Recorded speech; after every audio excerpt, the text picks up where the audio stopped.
Marc 16, à partir du verset 17. Voici les miracles qui accompagneront ceux qui auront cru.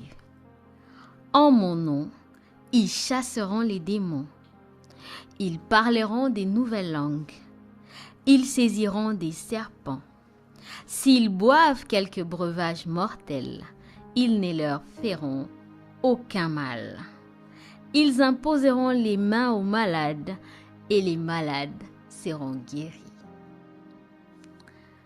Bonjour ou bonsoir, tout dépend d'où vous nous suivez. Bienvenue dans Healing Area, les lieux de ta restauration. Nous vous recevons dans notre rendez-vous hebdomadaire où nous prions, où nous partageons et nous sommes transformés par le Saint-Esprit. Il y a quelques semaines, nous avons commencé notre série sur la conscience de qui on est en Dieu. On a commencé par parler de notre positionnement par rapport au combat spirituel. Ensuite, nous avons parlé de notre identité. Qui sommes-nous en Dieu? Et la dernière émission, je crois, c'était sur le baptême du Saint-Esprit. Parce que, bien évidemment, c'est le Saint-Esprit qui nous rend capables de bouger dans le surnaturel et de travailler dans le surnaturel. Et il nous a semblé important de parler d'un autre point. Généralement, quand nous commençons à exercer dans le surnaturel, quand nous commençons à nous sentir spécial, parfois on oublie que nous sommes parce qu'il est.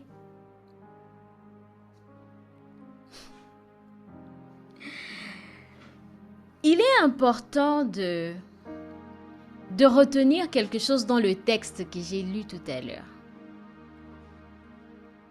En mon nom, ils chasseront les démons. En mon nom, ils parleront des nouvelles langues. En mon nom, si ils boivent de breuvages mortels, ils ne leur feront aucun mal. En mon nom, ils saisiront le serpent. Au fait, je pense que l'expression « en mon nom », c'est l'expression centrale de ce verset. Cette expression nous rappelle au fait notre place dans l'œuvre de la rédemption. Nous faisons au nom de Jésus. Nous accomplissons au nom de Jésus. Nous opérons des miracles au nom de Jésus. Ce qui veut dire que sans Jésus, nous sommes une masse informe et vide.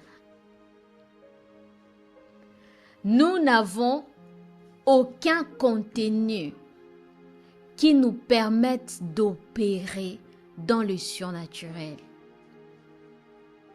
Parce que la Bible nous dit, ce n'est plus moi qui vis, c'est Christ qui vit en moi.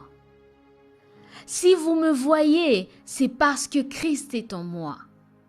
Si Christ n'est pas en moi, je ne peux pas guérir les malades. Je ne peux pas opérer des miracles parce que ce n'est pas moi qui vis, c'est Christ qui opère au travers de moi. Pourquoi en mon nom? Pourquoi il y a cette emphase? Parce qu'il pouvait juste dire, voici les miracles qui accompagneront ceux qui ont cru, ils chasseront les démons. Pourquoi on a mis l'emphase? Pourquoi Jésus a mis l'emphase sur en mon nom? Philippiens 2, 9 nous répond. C'est pourquoi aussi, Dieu l'a souverainement élevé et lui a donné les noms qui est au-dessus de tout nom, afin qu'au nom de Jésus, tout genou fléchisse, dans les cieux, sur la terre et sous la terre, et que toute langue confesse que Jésus-Christ est Seigneur à la gloire du Père. Que Jésus-Christ est Seigneur à la gloire du Père. Tout genou fléchit. Quand nous avons parlé avant du combat spirituel, nous avons parlé de qui on est, comment on se sent dans un combat, quelle est l'autorité. Eh bien, cette autorité, nous l'obtenons de Jésus. Parce que c'est lui qui fait fléchir les genoux, nous n'en avons pas les capacités. La preuve, c'est que dans nos familles, ça peut monter, ça peut devenir compliqué. Parfois, tu cries avec ta petite voix, mais personne ne t'écoute.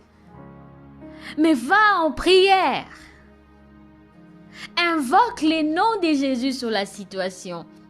Cette chose que tu pensais incontrôlable dans la journée d'avant, le lendemain, il devient contrôlable. Pourquoi? Parce que le nom de Jésus contient l'autorité, la puissance, le pouvoir. Le nom de Jésus contient le nécessaire pour l'accomplissement de la mission. Quand tu marches avec l'autorité du nom de Jésus, tu es inarrêtable.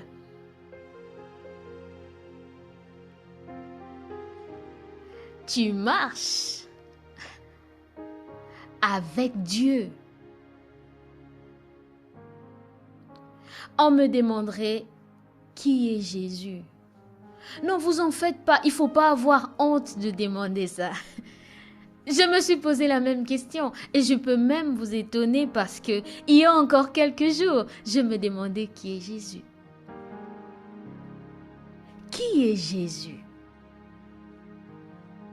Je ne demande pas pour toi qui est Jésus. J'ai dit de manière générale. Si je te demandais aujourd'hui, qui est Jésus? Quelle réponse tu donnerais à cela?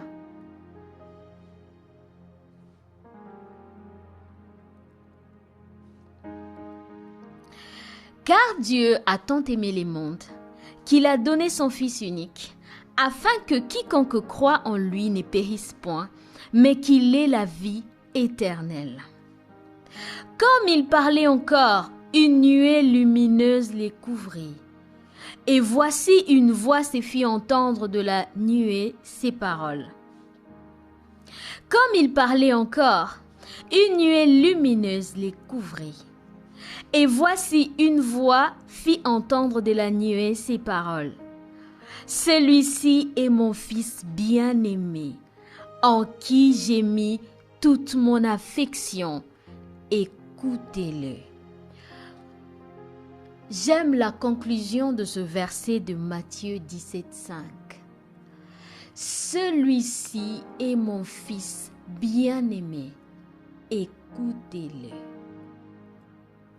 Vous vous rappelez, tout genou fléchit. Dieu n'a pas dit « je vous demande de l'écouter ».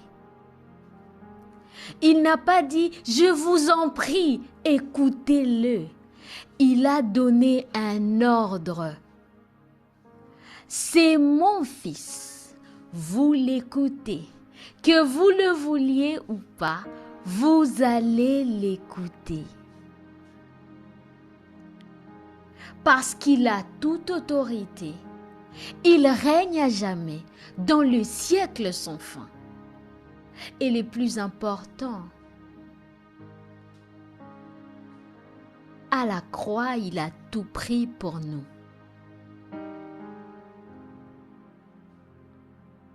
C'est Jésus que vous avez crucifié. C'est celui-là même au nom duquel nous faisons ces miracles, disait Pierre dans Actes des Apôtres. Même Pierre a reconnu qu'il fallait que les gens qui vivaient les miracles ne se trompent pas, que ceux qui regardaient la grâce de Dieu se manifester dans la vie de quelqu'un, ne vous trompez pas, il ne s'agit pas de nous. Il s'agit de ce même Jésus que vous avez crucifié. Il a pris ma place. Il a pris mes péchés, il a pris ce qui me chargeait afin que je sois allégé suffisamment pour l'accueillir et qu'il puisse exercer en toute puissance au-dedans de moi. Qui est Jésus? Abusivement, on te dira, sauveur, c'est les rois. Au fait, on est rentré dans quelque chose qu'on appellerait des habitudes. Parfois même, je peux dire qu'on est tombé dans l'idolâtrie. D'aller adorer un Dieu qu'on ne connaît pas. De parler d'un Jésus qu'on ne connaît pas. Qu'on n'a pas la capacité. Il suffit que quelqu'un vienne confronter notre théologie. Et ça y est, on commence à se poser beaucoup de questions. Jésus est le Fils de Dieu. Jésus est Dieu. Il n'est pas semblable à moi. S'il était semblable à moi, il ne prendrait pas ma place. Il s'est donné à la croix afin que moi je sois sauvé. Afin que tu sois guéri, afin que tu sois restauré, afin que tu sois renouvelé, afin que tu te tapes à la poitrine et dises « je peux faire, je peux accomplir, parce que j'ai un Dieu qui vit en moi. » Et c'est Dieu qui vit en moi, c'est Jésus. Il s'est rassuré de tout. Au moment de partir, il savait. Il a dit, je ne vous laisserai pas seul. Je vous donnerai le Saint-Esprit. Mais parfois, on oublie que si on peut prier et que toute une assemblée peut rentrer dans une atmosphère, vous vous rappelez? L'atmosphère, ce n'est pas nous. Il s'est rassuré qu'on soit capable de le faire avant de partir. Alors, l'orgueil qui nous prendrait dans l'idée de se dire « Tiens, moi je suis capable de faire ceci, je suis excellent, nga soke Seigneur, si je fais ça marche, nga eratakate. » Si je commence, on rentre dans une forme de formule. Au début, j'en ai parlé. Je sais que je dois faire 1, 2, 3 et puis ça ne va pas rater. Les feux vont s'allumer, les gens vont crier, les gens vont parler en langue, les malades seront guéris. Ah bon? Mais tu n'es rien dans tout ça. Tu es un détail. J'ai entendu une pasteur dire... Tu es un terminal. Au fait, ce que tu es, c'est un intermédiaire. Je ne suis rien. Même ce que je peux déclarer ici, ce que je peux dire, je vous rassure, sans Dieu, je ne suis pas capable de le faire.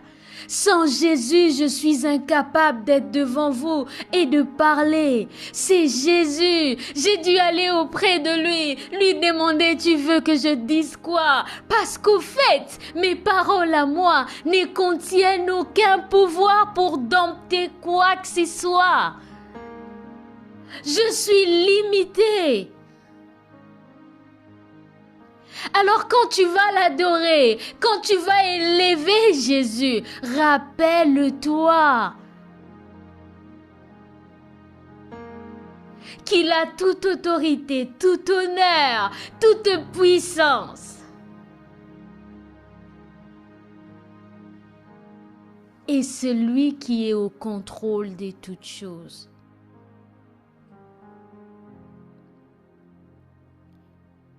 Jésus est au contrôle de tout.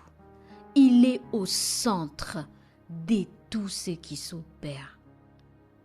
Si tu veux opérer dans le miracle, alors tu as besoin de Jésus. Si tu veux guérir les malades, alors tu as besoin de Jésus. Parce que tu dois le faire au nom de Jésus. Parce que tu dois le dire au nom de Jésus. Tu chasseras le démon au nom de Jésus. Tu vas délivrer les captifs au nom de Jésus. Qui est Jésus?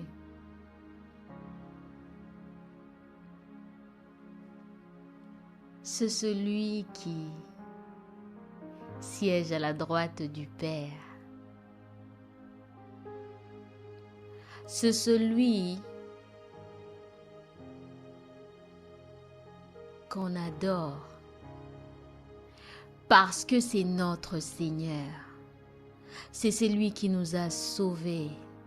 C'est celui qui a fait que ce jour soit possible. Jésus. Aucun autre nom que Jésus. Ce qui veut dire que quand tu te présentes pour opérer un miracle,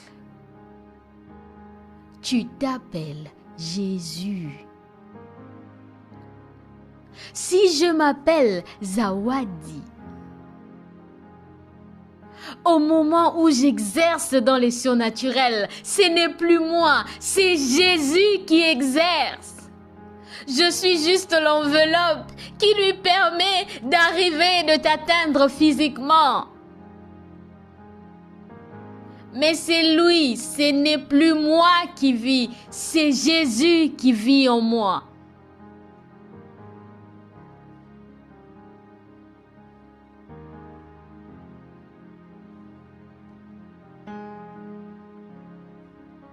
Si nous voulons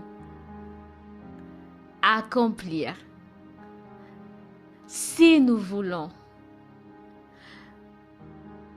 faire des choses dans le surnaturel, nous devons nous soumettre à Dieu, nous soumettre à Jésus, nous abandonner complètement. Il y a un adage africain qui dit: si vous voyez dans une marmite un poussin remplir une marmite, cela signifie qu'il n'y a pas que lui seul dans la marmite, sa maman aussi est dedans. Ce qui veut dire, autant on peut s'étendre, autant on peut devenir grand, autant on peut grandir, on peut monter dans les dimensions les plus hautes. Ce n'est pas nous, c'est notre Dieu qui s'exprime. Et ça signifie notre dimension de maturité, notre dimension d'intimité. Les plus on s'approche, les plus il se révèle de plus en plus grand en nous. Les plus on vient vers lui, le plus on se soumet, le plus il grandit en nous. Et les gens dehors voient en nous quelque chose de puissant. Ce n'est pas quelque chose de puissant. Ils voient les dieux qui règnent en nous. C'est lui qui opère au-dedans de nous. C'est lui qui a les paroles de la vie. Et ces paroles passent par notre canal. Mais nous n'avons rien comme pouvoir. C'est Dieu qui est au centre.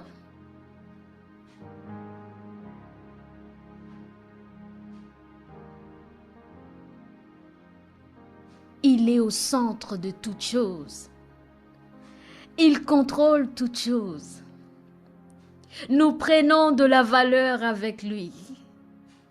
Nous devenons incroyables avec lui. On te trouve merveilleux, mon frère. On te trouve magnifique, ma sœur. Il y a même des gens qui disent, vraiment, lui, quand il commence, oui, ce n'est plus lui qui vit, c'est Jésus en lui.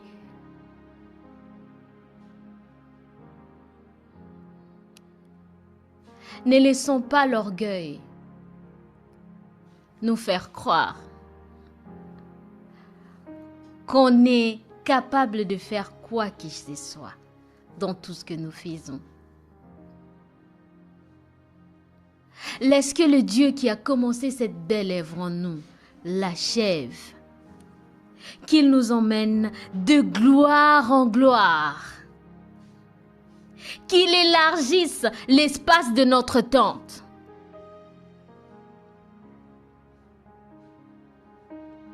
Et qu'il donne à chacun selon la mesure de sa foi. Dieu de gloire, nous voici devant toi. Dieu de gloire, nous voici devant toi.